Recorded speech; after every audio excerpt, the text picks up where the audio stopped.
그래서 평소에 사용을 많이 해주면 How can we know 뒤에도 깔려있는 이 호흡 소리 있죠. 이렇게 쫙 뻗고 깔끔한 소리가 나는 거예요.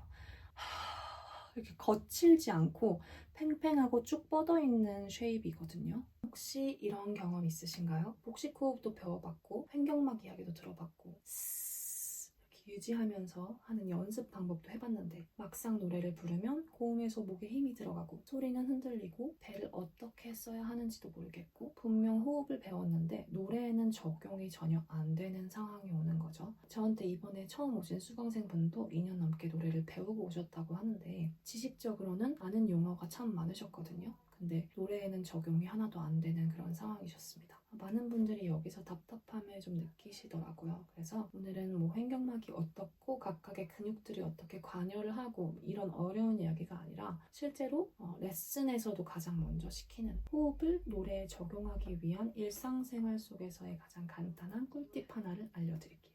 먼저 호흡 배울 때 이런 연습이나 커피 스틱 빨대를 이용해서 숨을 내보내는 연습 많이 해보셨을 텐데요. 오늘 소개해드릴 방법들은 아니지만 이것들도 좋은 방법들입니다. 실제로 효과가 있어요. 자, 근데 여러분들 빨대 연습이나 호흡 연습 하루에 1시간씩 한 달 진득하게 연습해 보신 적 있으세요? 아마 대부분 없으실 거라고 생각이 됩니다. 지루한 작업이죠. 그래서 다른 연습법을 오늘 소개시켜 드릴 건데 우선 연습법에 대해서 알려드리기 전에 간단하게 원리부터 좀 알아보도록 하겠습니다. 자, 연습과 빨대를 부는 연습의 공통점이 무엇일까요? 빨대 같은 외부 요인으로 또는 발음 같은 외부 요인을 이용해서 호흡을 일정하게 나가도록 조절해준다는 공통점이 있죠. 도구나 발음을 통해 숨의 양과 속도를 일정하게 조정해주면 배 주변 근육이 자연스럽게 긴장되면서 수축되고 더 구체적으로는 들어가는 힘이 길게 유지가 됩니다. 그리고 그게 몸의 설계입니다. 반면에 한숨처럼 이렇게 뱉으면 어떻게 되나요? 배의 힘이 길게 유지되나요? 아니죠. 호흡의 양과 속도가 한꺼번에 확 쏟아졌다가 급격하게 줄어들게 되죠. 불규칙하다고 할 수 있겠습니다.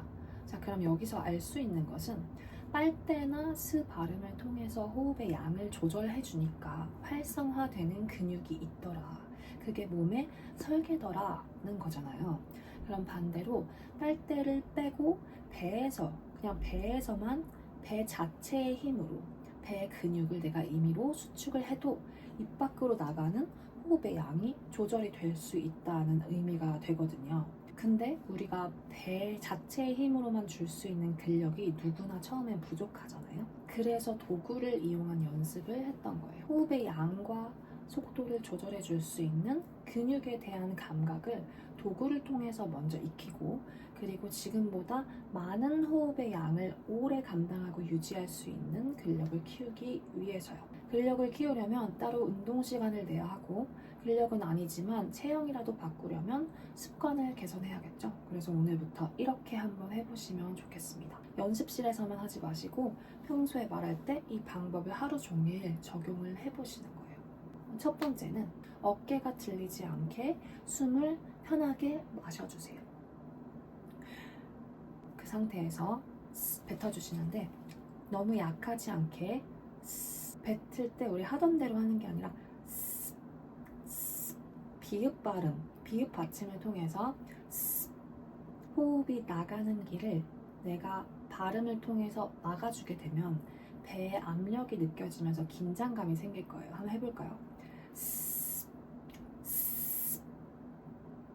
그쵸? 긴장감이 생기죠?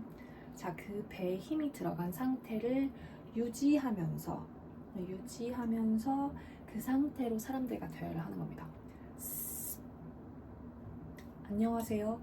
안녕하세요. 오늘 하루 잘 보내셨나요? 이런 식으로 대화를 계속 해보는 거죠. 저도 지금 계속해서 긴장감을 유지하고 있는 상태거든요. 자, 이때 주의사항이 있는데요.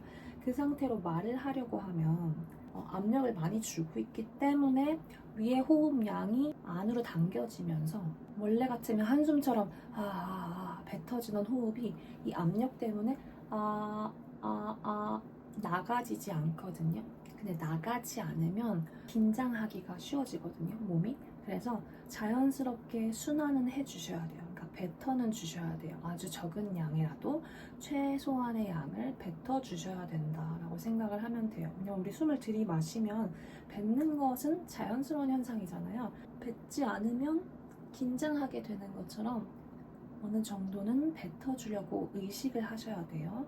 비유를 하자면 수도꼭지를 조금만, 아주 조금만 열어놓은 것처럼 숨을 자연스럽게 뱉어주기는 해야 된다는 거예요. 조금 어려울 수는 있는데 정리를 하자면 숨을 아껴주려는 작용, 이 배 근육을 통해서 숨을 자꾸 가지고 있으려는 성질과 동시에 숨을 조금은 뱉어주려는 반대의 작용을 동시에 하는 거예요. 그래서 배의 텐션을 계속 유지하면서 말을 하는 거죠.